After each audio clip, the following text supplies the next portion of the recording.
बात कर लेते हैं देश के सवाल की।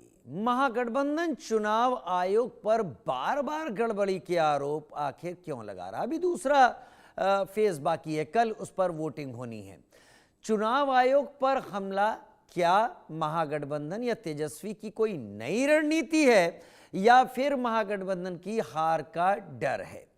एनडीए और महागठबंधन के जीत के दावे में कितना दम है? अब तक तो दोनों ही दावे कर रहे हैं कि 75% सीटें पहले दौर में उनके गठबंधन को या उनको मिली हैं।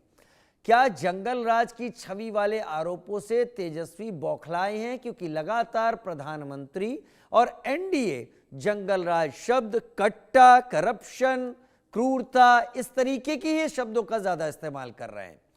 क्या पीके और तेज प्रताप की पार्टी चुनाव परिणाम पर असर डाल पाएगी? हमारे साथ 3 खास मेहमान इस वक्त जुड़ रहे हैं। हमारे साथ प्रमोद सिन्हा सर हमारे साथ जुड़ रहे हैं, प्रवक्ता आरजेडी। प्रमोद भाई, बहुत स्वागत है आपका समय निकालने के लिए। मनीष पांडे भाई हमारे साथ प्रवक्ता के बीजेपी के तौर पर हमारे साथ जुड़ रहे हैं। और हमारे साथ डॉक्टर करुणा सागर हमारे साथ, प्रवक्ता कांग्रेस। डॉक्टर करुणा, आपका भी बहुत धन्यवाद कि आपने समय निकाला हमारे साथ जुड़ने के लिए। मनीष पांडे, शायद तेजस्वी कुछ कह रहे हैं, अभी सुन लेते हैं। चलिए, मनीष पांडे हमारे साथ अभी नहीं जुड़े हैं। थोड़ी देर में जैसे ही मनीष जी हमारे साथ जुड़ जाते हैं तो मनीष जी की तरफ भी हम रुख करेंगे अपने सवालों का लेकर। मनीष जी आ गए हैं। चलिए मनीष जी, बहुत स्वागत है आपका कि आप भी आ गए। इससे पहले कि हम चर्चा शुरू करते, मेरे सवाल बड़े सीधे और मेरे सवाल क्लिष्ट नहीं मैं रखूंगा। मैं कोशिश करूंगा कि आप सभी लोग चर्चा को बहस के स्तर पर ना ले जाएं, चर्चा चर्चा ही रहे। और जो सवाल हैं वो सबसे मैं एक एक करके पूछूंगा और सबको सुनने की सब अपने पास जगह बना कर रखें। कोई भी दूसरा प्रवक्ता, जाहिर सी बात है, किसी दूसरी पार्टी के विचारों को नहीं रखेगा तो वो तल्ख लगेंगे, लेकिन सुने, उनको काटे नहीं। सुनेंगे तो सबको बोलने का मौका मिलेगा। सबसे पहले मनीष पांडे, मैं आपका ही रुख कर लेता हूं। महागठबंधन लगातार आरोप पर आरोप लगाना शुरू कर चुका है। मैं फिलहाल तेजस्वी जी की ही बात करूंगा जो कि महागठबंधन के सीएम पद के उम्मीदवार हैं। उन्होंने भी चुनाव आयोग को फिर कटघरे में खड़ा किया और इस बार उन्होंने कहा कि इस बार वो महिला और पुरुष का आंकड़ा नहीं दिया गया है। हालांकि चुनाव आयोग की तरफ से 65% से कुछ ज्यादा का एक आंकड़ा निकलकर सामने आया था, लेकिन उन्होंने और क्लैरिटी मांगी और ये कहा साथ में कि ये तो दौर टेक्नोलॉजी का है, तो इसमें इतना वक्त क्यों लग रहा है? तो मनीष पांडे, क्या उनका सवाल उठाना जायज आपको लगता है या फिर आपको भी ये लग रहा है कि ये सब कुछ दूसरे चरण को प्रभावित करने की कोशिशों का हिस्सा है? मनीष जी, 3 मिनट आपके।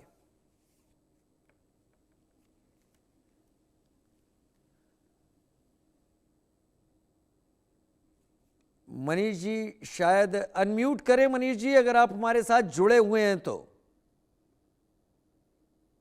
चलिए, इससे पहले कि सवाल का जवाब दे पाते, तकनीक ने उनको खारिज कर दिया। जिस तकनीक की बात तेजस्वी उठा रहे थे, ये मैं प्रमोद सिन्हा जी आपके जरिए ही इस सवाल से ही आगे बढ़ूंगा। इस सवाल मैं सभी से पूछूंगा।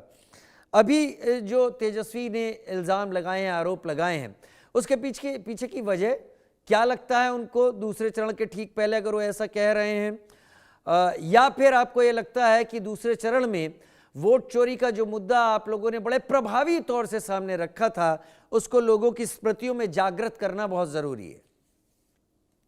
देखिए राजीव जी, हमारे नेता आदरणीय तेजस्वी प्रसाद यादव जी, जब एसआईआर की प्रक्रिया शुरू की गई थी बिहार में, उस समय भी सबसे पहले उन्होंने प्रेस कॉन्फ्रेंस करके जो परिस्थितियां बिहार में बनी थी, उन परिस्थितियों के अवलोकन में जो आनन फानन में एसआईआर लाया गया था और जो 11 दस्तावेजों की मांग की गई थी, और जिसमें प्रमुख दस्तावेज जो आज आधार सबके पास उपलब्ध है, बावजूद आधार को उसमें शामिल नहीं किया गया था, तो उसको लेकर के भी उन्होंने सवाल उठाने का काम किया।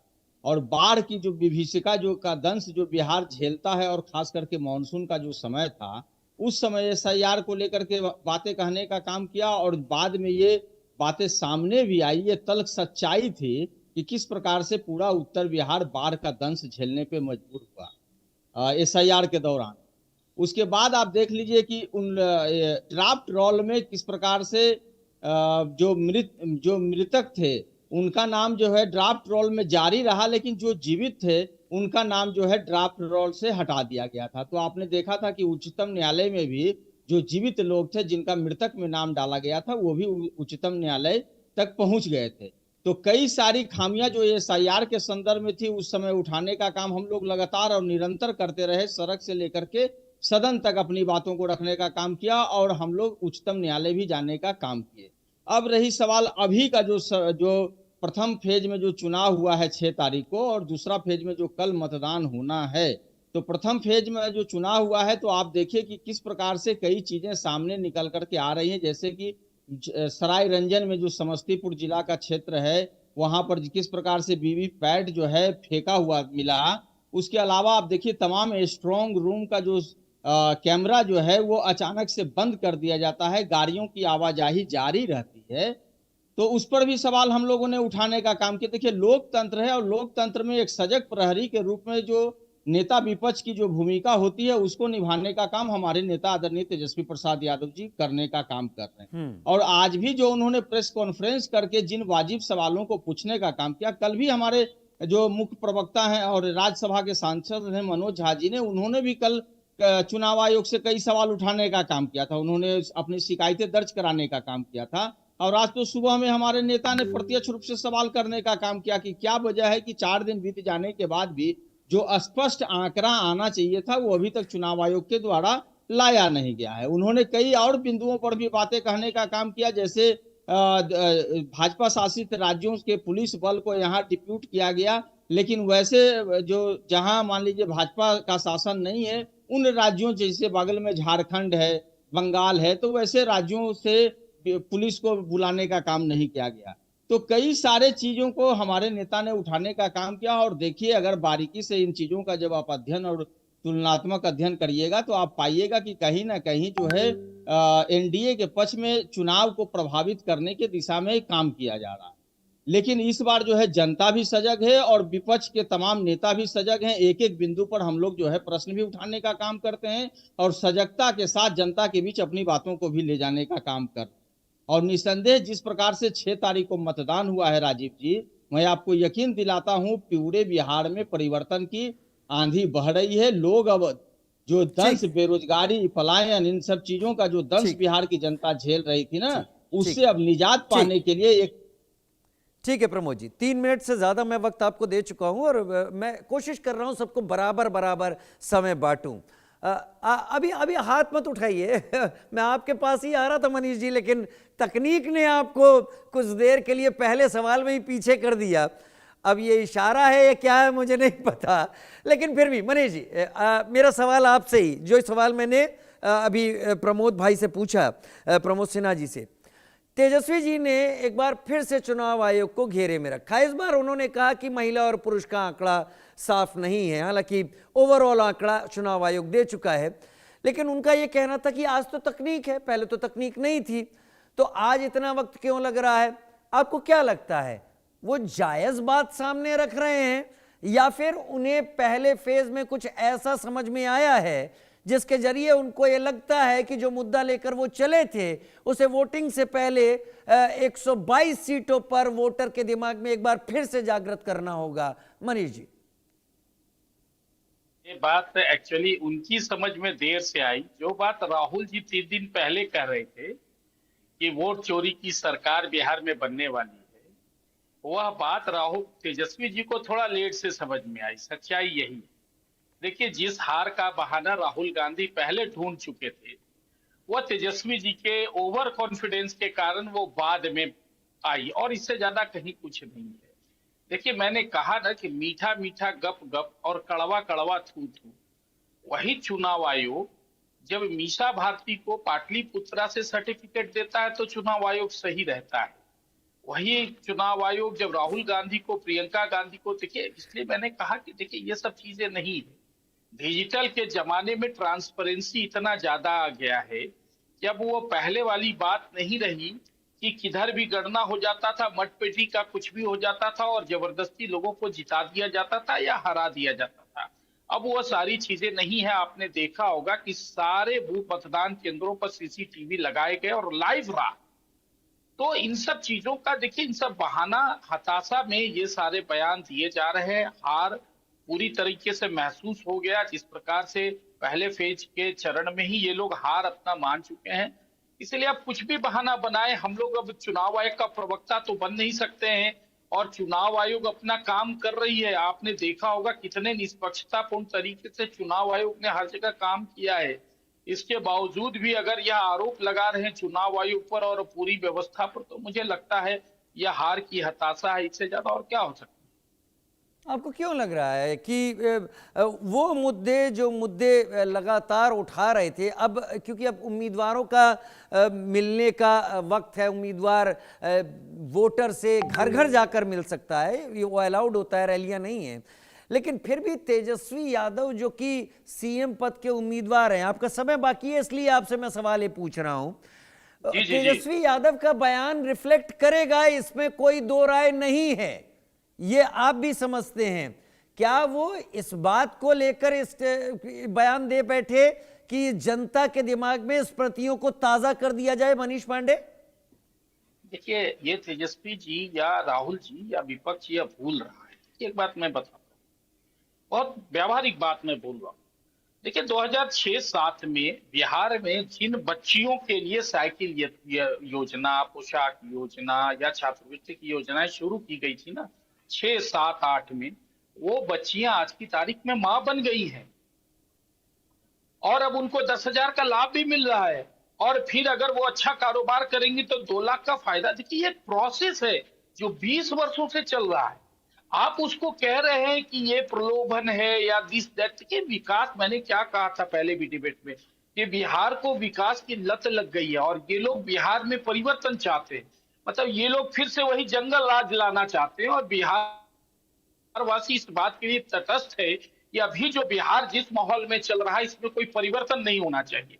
अब विपक्षी तो आरोप लगाएंगे ही, लेकिन जनता का मूड आप लोगों ने भी देखा होगा। चुनाव में जो मूड था, जो उसका हौसला और उत्साह था, अब ठीक है, जब तक काउंटिंग नहीं हो जाती, रिजल्ट नहीं हो जाता, तब तक तो अंतिम पायदान वाला व्यक्ति भी निर्दलीय रहता, वो भी कहता है कि जीत तो मैं ही रहा हूं। तो अब उस पर तो कोई टिप्पणी करना मुझे लगता है वक्त जाया करना होगा। लेकिन इतना बहुत स्पष्ट मान लीजिए कि यह जो विकास की प्रक्रिया ना, कोई एक दिनों में यहां तक खड़ी नहीं हुई है। इसके लिए लगातार प्रयास किया गया। ठीक है, हत्याएं होती है, अपराध होता है, डकैतियां हो रही है, इस बात से हम कैसे इनकार कर सकते हैं। लेकिन एक और दूसरा बात है कि आज आपके रिपोर्टर दिल्ली से आए चाहे कहीं से आए, लेकिन रात भर बिहार के किसी भी जिले के, किसी भी प्रखंड के, किसी भी गांव से कहीं भी यात्रा कर सकते हैं। रास्ते में कोई रोड रॉबरी नहीं हो सकता, उनके साथ कोई घटनाएं नहीं घट सकती। यह आज के बिहार की वास्तविकता है भाई साहब। ठीक है, जहां कई जिले तो नक्सल प्रभावित ही होते थे, ठीक है, और कई जिले ऐसे होते थे जहां पर रात में चलना गुजरना बड़ा मुश्किल होता था। नहीं, वो तस्वीर मनीष पांडे आई है, वो तस्वीर आई है कि नक्सल प्रभाव कितना सिकुड़ा है। ये हम देश के लिए हम सभी मानेंगे कि नक्सल प्रभाव सिकुड़े, हर कहीं लोकतंत्र उसी तरीके से पहुंचे जैसे देश के बाकी हिस्सों में है, वो सभी मानते हैं यहाँ पर। लेकिन मेरे साथ डॉक्टर करुणा सागर इस वक्त कांग्रेस के स्पोक्स पर्सन इस वक्त जुड़े हुए हैं। डॉक्टर करुणा सागर, ये बयान जो आ रहे हैं, मैं तेजस्वी के बयान पर ही आज की चर्चा को केंद्रित रखना चाहूँगा, क्योंकि तेजस्वी ने आज का जो बयान दिया है उसमें तेजस्वी ने कई मुद्दों पर घेरा है, प्रधानमंत्री को भी घेरा है, सरकार को भी घेरने की कोशिश की है, और चुनाव आयोग को भी उन्होंने लपेटे में ज़रूर लिया है। क्या उनका ये कहना कि सीसीटीवी काम नहीं कर रहे या बाकी चीज़ें ये सब हैं, ये इस बात का ही संकेत है, जैसा मैं कह रहा हूं कि वोटर के दिमाग में इस बात को जगाना वोटिंग के पहले कि महागठबंधन इस मुद्दे के साथ आपके सामने आया है, इसे नहीं भूलना है? करुणा सागर जी। राजीव जी, सबसे पहले तो आपको, आपके सभी दर्शकों को और हमारे जो सखा पैनलिस्ट हैं सबको नमस्कार। बहुत नमस्कार। आपके साथ पहली बार डिबेट कर रहा हूं और बड़ा अच्छा लगा जिस तरह से आपने पहले ही ग्राउंड रूल्स बना दिया डिबेट का। तो आजकल ऐसे डिबेट कुछ कम ही होते हैं। अच्छा, आपने तेजस्वी जी के प्रेस कॉन्फ्रेंस को लेके चूंकि ये डिस्कशन रखा है तो उन्होंने कई मुद्दों पे बातें की। जैसे उन्होंने चुनाव आयोग के बारे में बात की। चुनाव आयोग के बारे में बात न सिर्फ तेजस्वी जी कर रहे हैं बल्कि पूरा इंडिया गठबंधन कर रहा है। राहुल जी और तेजस्वी जी ने 17 दिनों की वोट अधिकार यात्रा निकाली और अब उसमें आपने रिस्पांस देखा कि किस तरह से जनता उमड़कर आ रही थी। तो चुनाव आयोग का एक पैटर्न बन गया है इस समय, जो महाराष्ट्र में देखने को मिला, हरियाणा में देखने को मिला, कर्नाटक में राहुल जी ने आनंद कॉन्स्टिट्यूंसी का पूरा डेटा देख के बताया, हरियाणा का पूरा डेटा देख के बताया, और बिहार में आप जो कह रहे हैं ये बात क्यों कर रहे हैं? ये बात इसलिए कर रहे हैं कि बिहार में भी ये कोशिश पूरी तरह से होगी और इसलिए हम जनता को आगाह करने की कोशिश कर रहे हैं कि बिहार की जनता जो एक ऐतिहासिक रूप से और मानसिक रूप से बहुत ही सशक्त जनता है, क्रांतिकारी जनता है, उसके दिमाग में ये रहना चाहिए कि ये जो व्यवस्था है वो व्यवस्था हर तरह के हथकंडे अपनाएगी, लेकिन हमें उसको नहीं अपनाने देना है। अब आपने जैसे एसआईआर की बात की थी, तो पिछली बार एसआईआर 2003 में हुआ था, उसके बाद 10 चुनाव हुए, 8 करोड़ मतदाता उसके बाद जोड़े गए। इलेक्शन कमीशन ने 4000 सारे पॉलिटिकल रिप्रेजेंटेटिव्स के साथ मीटिंग की थी जनवरी में, उसमें एसआईआर की बात नहीं थी। मई में 21 मई को इलेक्शन कमीशन ने एक एजेंडा दिया था चुनाव के पहले और फाइनल लिस्ट पब्लिश हो गया था और एकाएक ये एसआईआर का जो मुहिम जो चलाया गया, जिस समय बिहार बाढ़ की त्रासदी से गुजर रहा था, और ये हम सभी जानते हैं जब हम लोगों ने जातीय सर्वेक्षण किया था तब भी 1 साल लगे थे। तो 8 करोड़ मतदाता जहां पर हैं वहां पर आप 1 महीने में कहीं भी सर्वेक्षण पूरी तरह से नहीं कर सकते हैं, सेंसस नहीं कर सकते हैं, इलेक्टोरल रोल को आप साफ सुथरा नहीं कर सकते हैं। तो मंशा इलेक्टोरल रोल को साफ करने की नहीं थी, मंशा थी कि एक ऐसा इलेक्टोरल रोल बनाया जाए जो क्यूरेटेड हो, जो जिसमें कि सिर्फ बीजेपी के मतदाताओं की और एनडीए की मतदाताओं की बहुलता हो, और जो हमारे मतदाता हैं जो दलित हैं, महादलित हैं, अति पिछड़े हैं, गरीब हैं, उन लोगों को, महिलाएं हैं, उन लोगों को ज्यादा से ज्यादा कम किया जाए।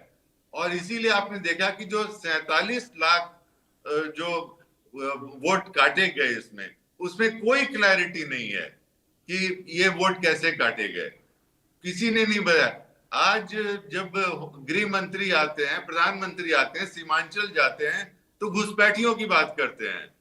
अब ये बताइए कि ये एसआईआर की प्रक्रिया में कितने घुसपैठिए पाए? डॉक्टर करुणा, पिछले 11 साल में डॉक्टर करुणा सरकार केंद्र में है और पिछले 20 साल में नीतीश जी की जो डॉक्टर सरकार करुणा, राज्य में है, डॉक्टर करुणा, आदर के साथ मैं आपको ठीक 3 मिनट के ऊपर ही रोक रहा हूं, लेकिन पता नहीं आपने कुछ ऐसी बातें कही जिससे आप ही को एक काउंटर सवाल देने का मन कर रहा है। इसको अन्यथा मत लीजिएगा। आपने कहा कि चुन चुन कर वोटर्स को हटाना, सेलेक्टिवली लोगों को हटाना, दलितों को हटाना, सुप्रीम कोर्ट ने क्यों नहीं आपकी ये दलीलें मानी? सुप्रीम कोर्ट भी तो गए थे आप लोग। या आप ये कह दें स्पष्ट रूप से कि सुप्रीम कोर्ट सुन ही नहीं रहा आप लोगों को, उसने सुना, उसने प्रक्रिया जारी रहने दी। सुनिए तो सर, आपके बीएलओज हैं, आपके कार्यकर्ता हैं, कंप्लेंट के लिए भी वक्त था, सब कुछ था। आखिर सब गलत हो सकते हैं, आप सही हो सकते हैं, जरा स्पष्ट कर दें। फिर मैं मनीष जी से शुरुआत करता हूं, जल्दी से। राजीव जी, हम सुप्रीम कोर्ट गए और सुप्रीम कोर्ट ने लगातार इलेक्शन कमीशन को इंस्ट्रक्शंस दिए। पहले इन्होंने 11 डॉक्यूमेंट्स कहे थे, उसमें आधार नहीं था। बाद में सुप्रीम कोर्ट को कहना पड़ा कि आधार मान ले। डॉक्टर करुणा सागर, मैं विस्तार खींचना नहीं चाहूंगा, तो मेरी बात समझिएगा। सुप्रीम कोर्ट ने जो मांगा वो अलग है, लेकिन रोका नहीं सुप्रीम कोर्ट ने। अगर सुप्रीम कोर्ट को लगता है ये प्रक्रिया वाकई गलत हो रही है, तो मैं पिछले कुछ दिनों में सुप्रीम कोर्ट के कई फैसले देख चुका हूं, बहुत हेविली आया है सुप्रीम कोर्ट। अगर सुप्रीम कोर्ट नहीं मान रहा है तो सुप्रीम कोर्ट इस चीज को फिर राजीव जी, जो हमारी न्यायपालिका की और विधायिका में और कार्यपालिका में जो एक तीनों की शक्तियों में जो अलग अलग है, उसको मेंटेन करने के लिए चुनाव की जो प्रक्रिया है उसमें इलेक्शन कमीशन सुप्रीम है। इसीलिए आप चुनाव के दौरान कोई कंप्लेन भी करने के लिए सुप्रीम अरे कोर्ट नहीं जा मैं सकते। नहीं, आप अब देखिए, अब मैंने आपको जानबूझ के इतना समय इसलिए दिया डॉक्टर करुणा सागर, क्योंकि आपने कई चीजों को मिक्स किया। यहाँ पर आप सुप्रीम कोर्ट को मान रहे हैं और अब आप बात करते करते कह रहे हैं सर्वश्रेष्ठ सर्वोच्च इलेक्शन कमीशन है, इलेक्शन कमीशन पर आरोप लग रहे हैं। तो चीजें थोड़ी सी डॉक्टर साहब मिक्स होती हैं। जो मैं देखिए, मैं समझ सकता हूं, मुझे पता है, लेकिन वो वोटर जो गांव का है, कस्बे का, नहीं समझता इन चीजों को और वो बह जाता है कई बार। खैर मनीष जी, मैं आपका रुख कर लेता, आ रहा हूं सर। मुझे सर, 10 सेकंड दीजिएगा। नहीं राजीव जी, सर देखिए बहुत ज्यादा वक्त दे रहा हूं, एक बार पूछ लूं फिर लौट के आता हूं आपके पास।